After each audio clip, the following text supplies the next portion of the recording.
designed to take all of this stress at once, and hospitals lose money. What happens when someone goes to an emergency room and gets stuck with a $80,000 bill per se because they were having a heart problem, any reason they would have to visit the emergency room, then they get that bill because they can't afford health insurance after the Republicans cut their essential programs.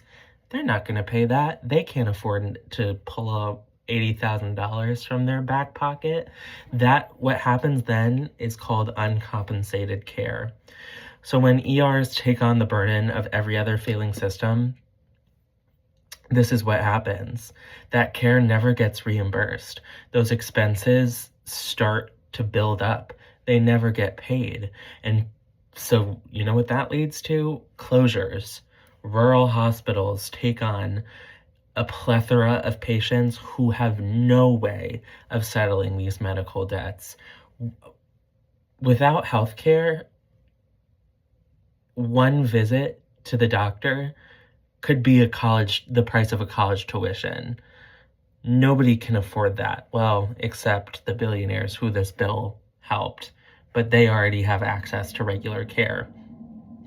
So when these hospitals start to close, especially in rural areas where these cuts will hurt the most, that further inflicts harm on those marginalized, often rural, often poor, often Black, often underserved communities.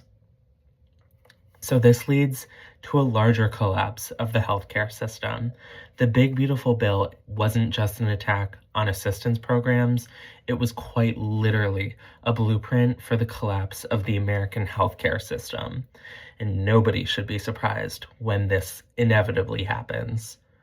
We like to pretend that each system is separate, that they can be poked and prodded at by Congress separately without this big web coming down, just making willy-nilly cuts here and there, but that's not true. They're connected, and when one fails, the others fall like dominoes. But when you cut all three, chaos ensues.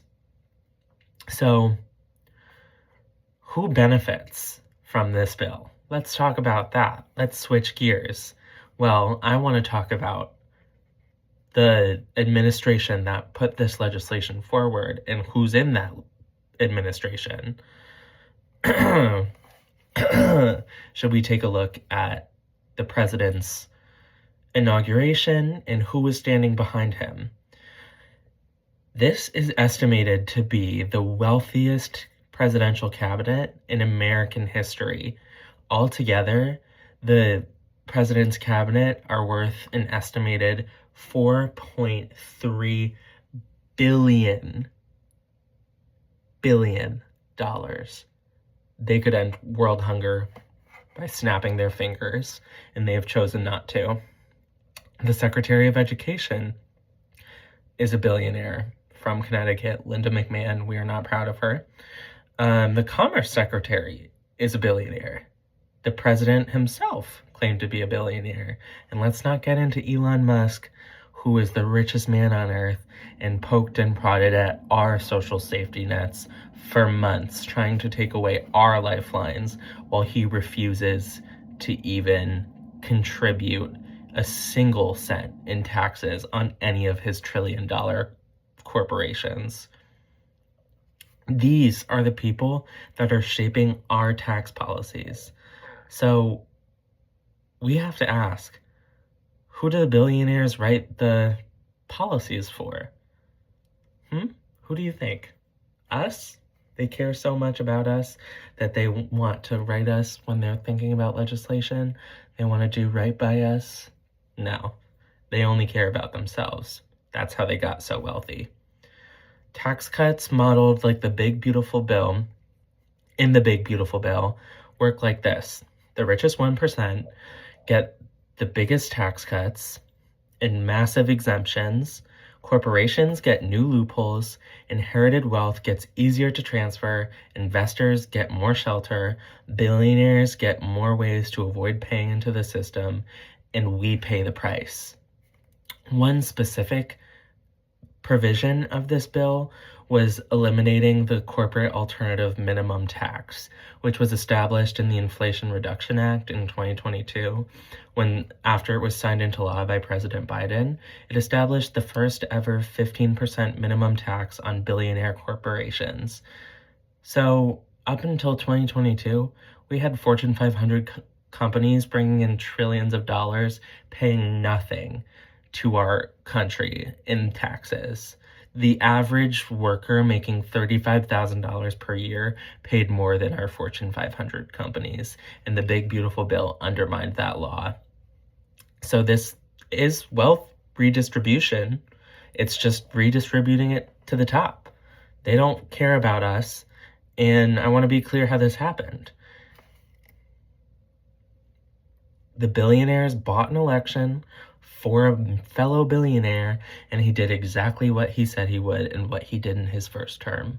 He put the most harm on the poor, and he brought his friends a few more pretty shiny dollars in our hard-earned tax money. So let's talk about how this abomination got enshrined into law. House Republicans pushed the bill through with extraordinary speed after the president gave them a phony deadline of July 4th so he could have a signing ceremony in the demolished Rose Garden on the 4th of July. So it was rushed almost intentionally because the longer that it was in the news cycle and the longer that the public heard about the debates happening in Congress, the more the veil started to be lifted and the less popular the bill came. It wasn't transparency or effectiveness, it was a strategy. And then Trump signed it. Republican holdouts caved, it passed into law, and ultimately President Trump signed it. He celebrated it as a win for America, even though it was a win for only the wealthiest in the nation. With one signature, the president shifted billions of our dollars to his richest friends. And I know I'm not the only one disgusted by this.